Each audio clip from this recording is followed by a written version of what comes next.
کسی پر لعنت نہ بھیجا کریں۔ آپ کو میں بار بار کہہ رہا ہوں، اپنے رویوں میں اعتدال لاؤ۔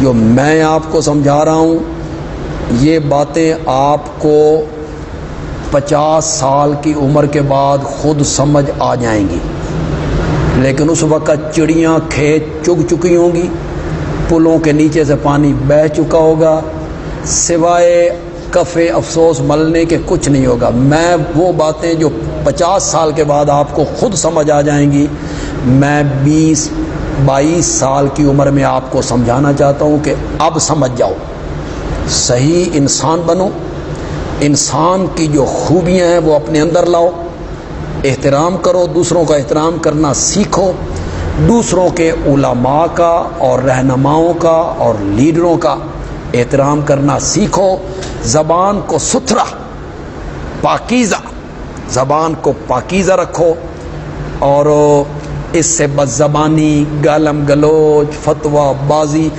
تسا مرتد تو تلے نہیں کھلو۔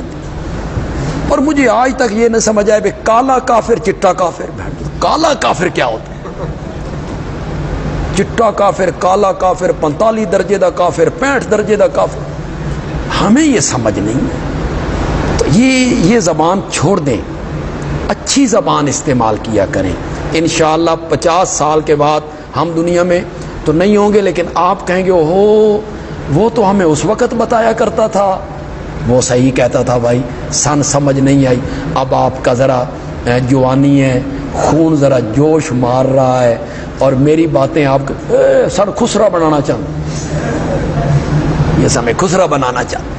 اب آپ یہ کہیں گے کیونکہ ذرا جوش ہے نا، تو وہ پھر جب جذبات آپ کے سرد ہو جائیں گے پھر آپ کو سمجھ آ جائے گی کہ نہیں یار بات وہی صحیح تھی جو وہ ہمیں کہتا تھا۔ انشاءاللہ میں کوشش کروں گا کہ آپ یہاں سے ایک اچھے مسلمان اور اچھے انسان بن کر